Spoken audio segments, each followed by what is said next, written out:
Hello, I'm your host, Jody Geiger, and welcome to Winning as Women, brought to you by the Compete Network, powered by Clue. Today, we have Amber Deibert. Amber, welcome.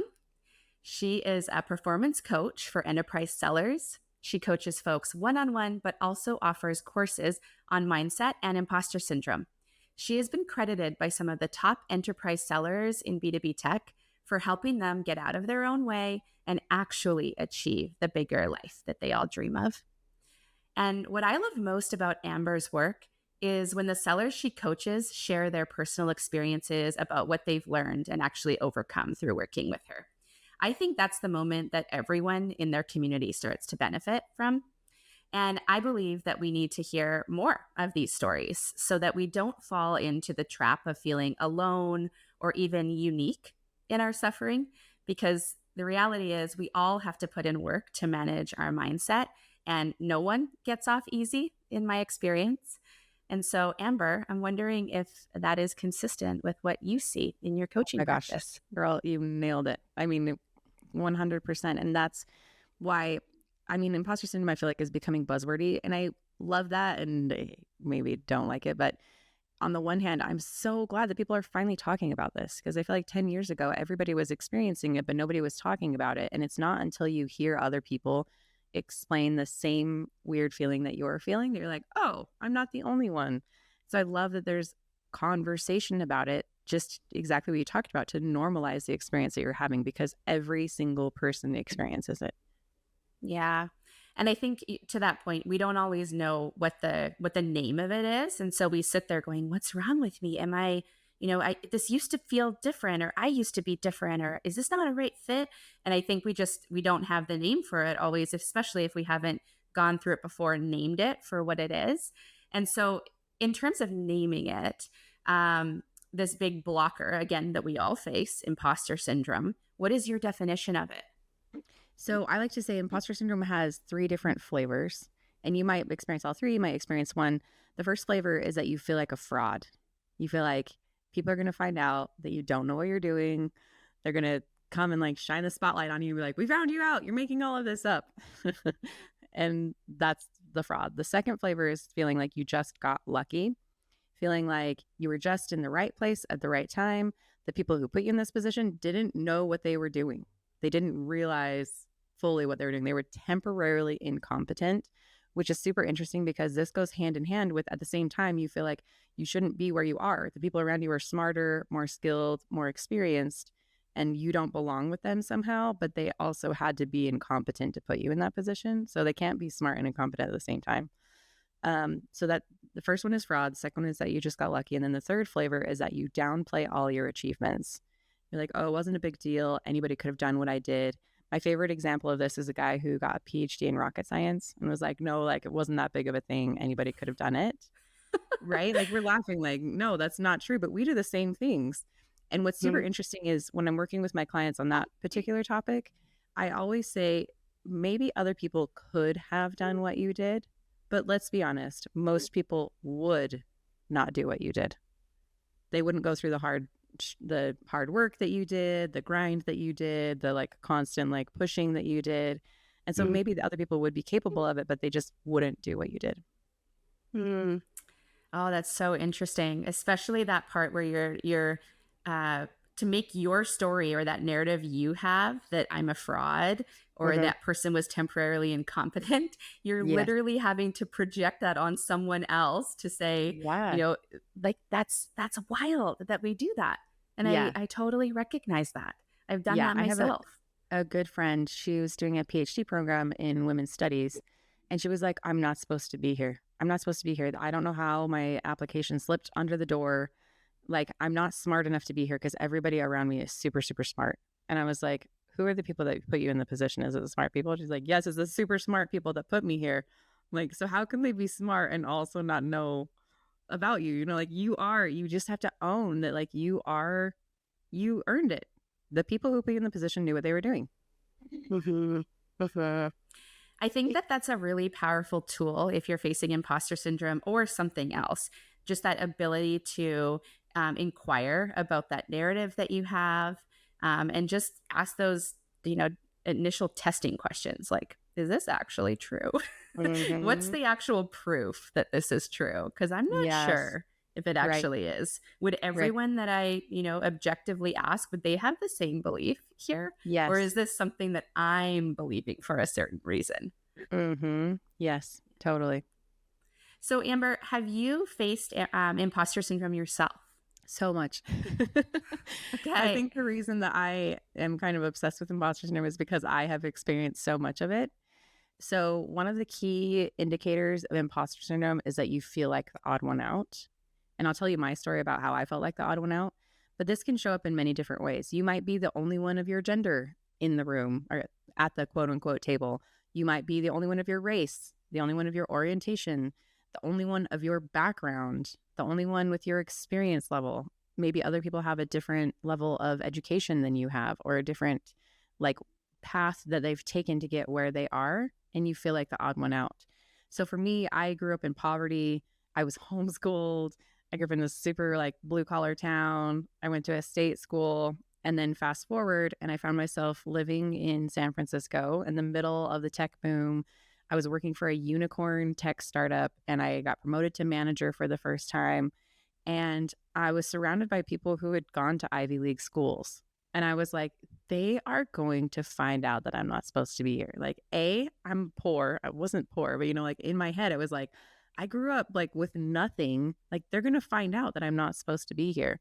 And like, it was such a mental challenge because I think what I thought, and you talked about this a little bit at the very beginning of how we compare ourselves to others. And for me, it was like, I just thought that maybe it wasn't in my DNA to be confident. I thought maybe this was just like who I was. I was just somebody who wasn't confident because I looked around my peers and it was like, well, they seem really confident. How are they so confident? Like maybe it's just something that you're born with.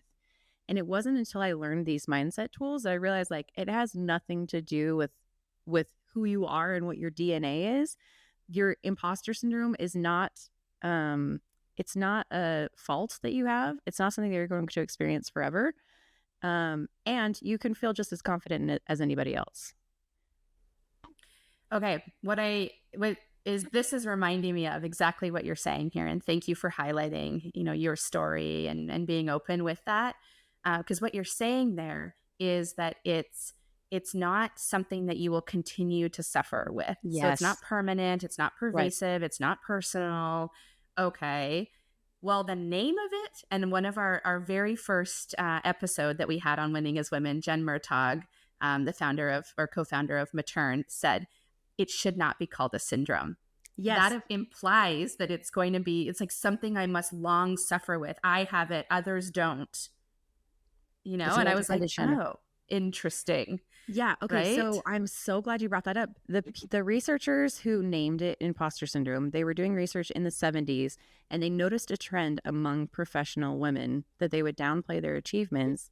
And they saw this trend. And I think it's so fascinating that it started with professional women. And like it's very widespread. It's not just women who experience it, but they noticed that they would downplay it. And so they called it imposter syndrome. Those same researchers later said they wished they would have called it the imposter effect because it Mm, is not a diagnosable thing. It's not a mental health problem. It's a passing phase that you feel from time to time. yeah. Okay. I love that. And the piece with that is that there's so much power and action that you have within that. Like I can move myself out of this. I Yeah. just need to like shift my belief within this. Well, and yeah, we'll get into the details of like how to overcome it. I think of it as like, I don't have to give it as much, like, it's going to show up, period. It's not something that you get rid of. And to be honest with you, for me, it's not something I want to get rid of now. I still experience it all the time, but now I've reframed it in a way of seeing it as a benefit. And I also want to like, I know we'll probably get to this later, but I think there's in talking about what imposter syndrome is, I think it's really important to also talk about what it isn't. So a lot of people have this pervasive self-doubt that's debilitating.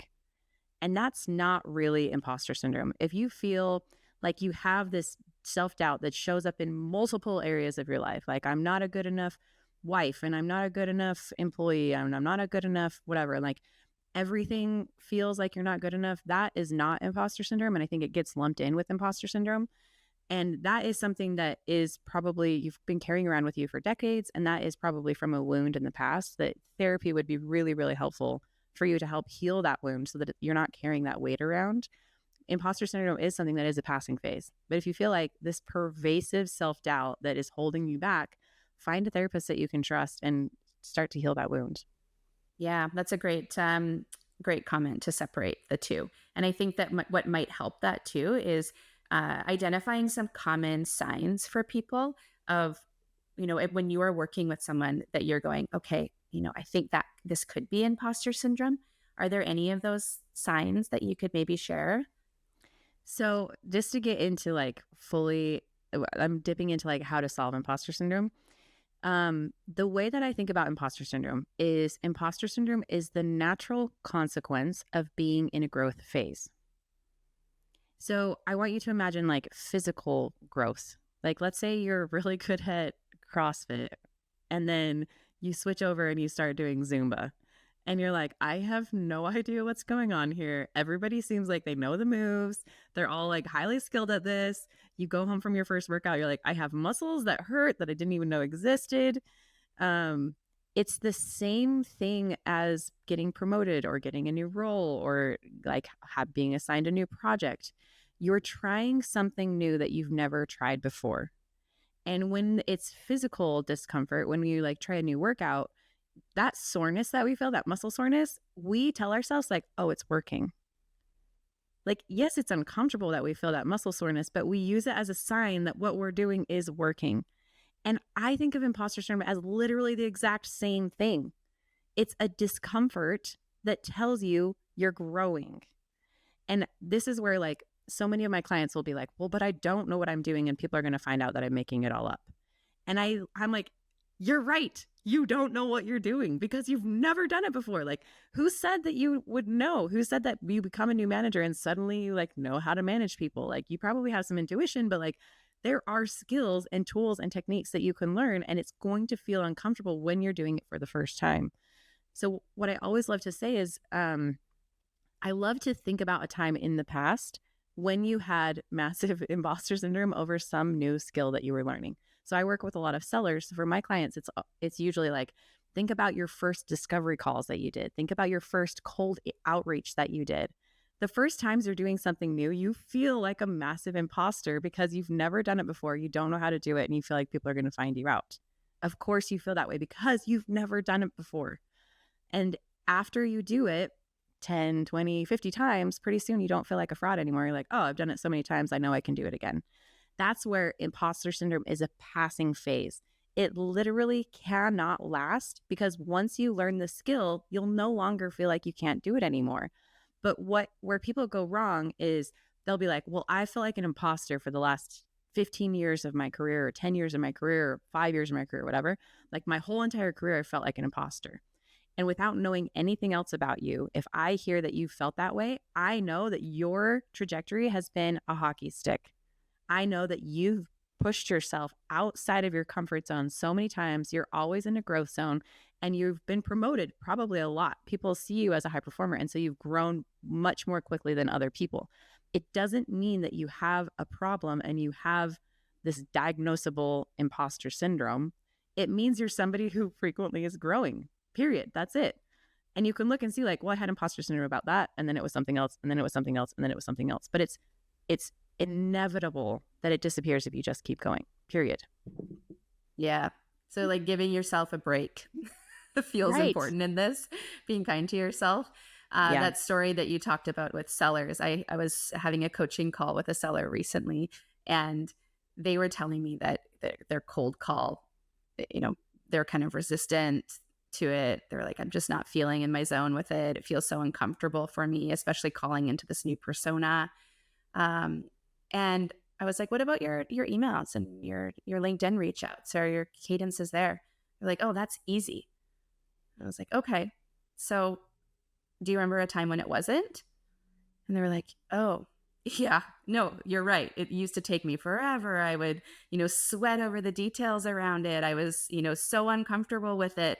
And I'm like, yeah. So what do you now know about cold calling? And they're like, I just do it. And over time, the practice and the, repetition, and I learn from it. And okay. I was like, yeah, it's the, I think reminding yourself that, that you're never, it's not always a beginning either. You can look back and see how much work you've put in to get you to the place that you're at today.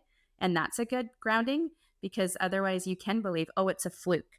But if I actually take the time and look at the events and the experiences I've had that led me to have the position or even just the perspective that I have today, that's empowering, the look back.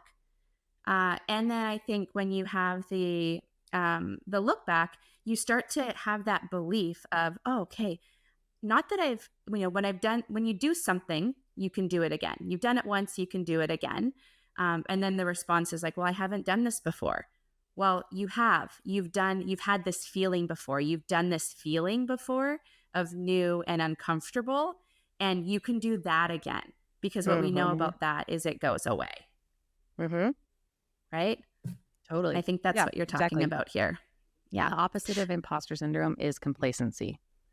And so for most people, the kind of people who are listening to this podcast, that was like puts a bad taste in their mouth of like being complacent.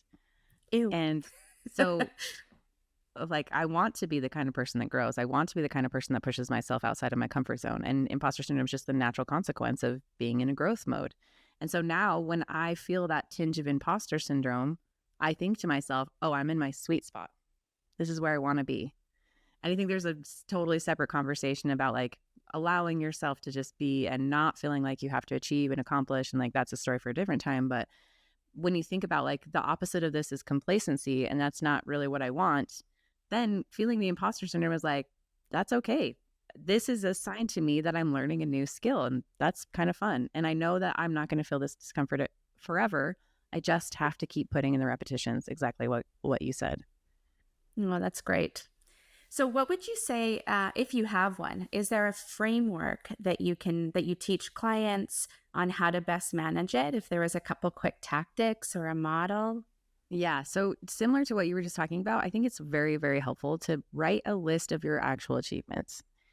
What the story we all tell in our heads is like, well, if you knew the whole story, you wouldn't think I was that special. And it's really helpful to tell yourself the whole story and just write down, like, what exactly did you do to achieve where you are? How is it not a fluke that you got where you are? And sometimes just having that paper on your desk to see and remind yourself, like, no, you earned this. You're meant to be here, is really helpful. I also love to talk about how there's kind of two major parts of your brain that I think about. There's your primitive brain, which is your lower brain, and then there's your higher brain, which is the newest part of our brains. And your primitive brain is the one that's operating in the moment.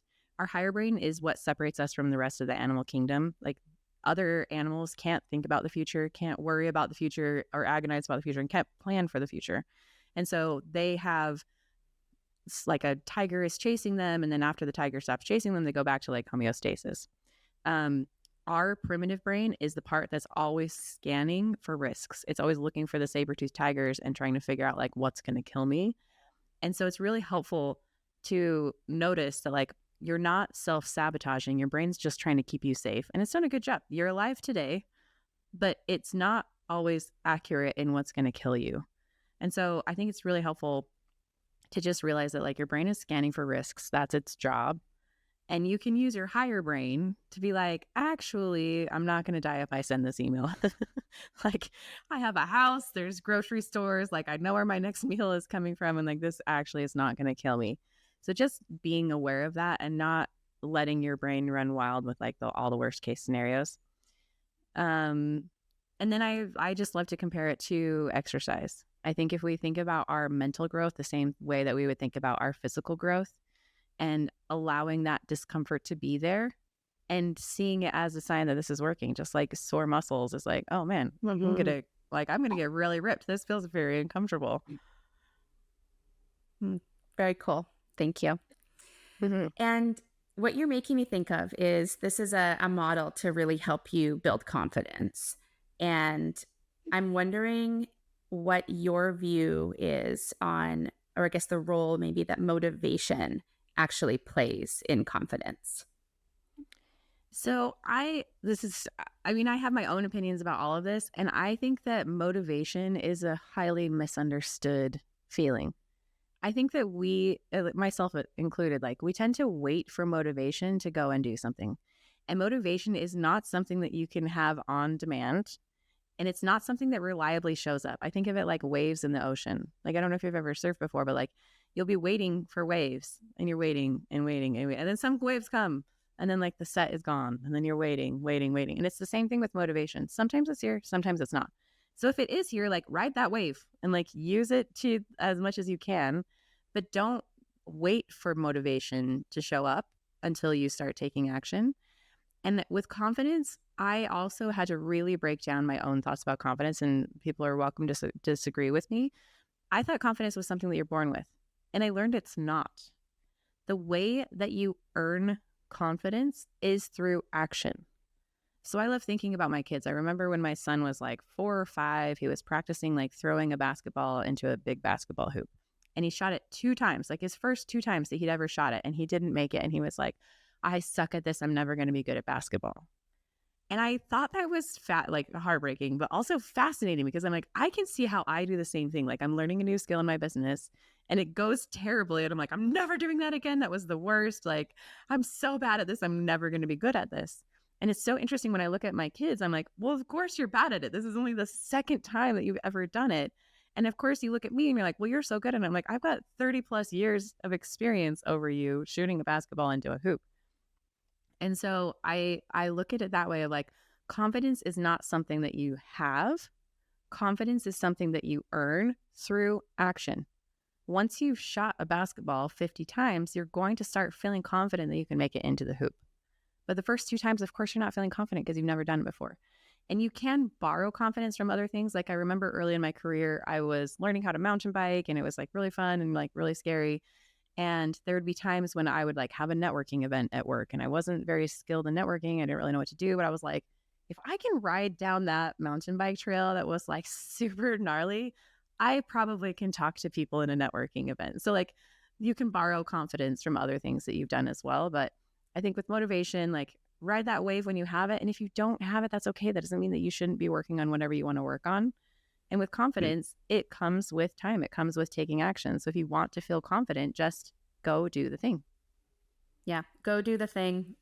Motivation really should be called discipline in many ways, or habit, building. I agree with you. In the Art of War, Sun Tzu says, "Fall like a thunderbolt." So act swiftly. So when you have that feeling of I need to do something or I should do something, just do it. And the doing of it and doing of it quickly builds that confidence, right? And then continues to fuel your motivation, I think. Yeah, I'm reading this book. Yeah. I think you would love it. It's called The Right Call. It's written by a sports writer, and she's talking about all the great athletes and what makes them great athletes. And there was one where they had their athletes focused on what they were doing and their performance dropped way down. And then they had their athletes like focus on like counting or humming a tune while they were doing the particular thing, and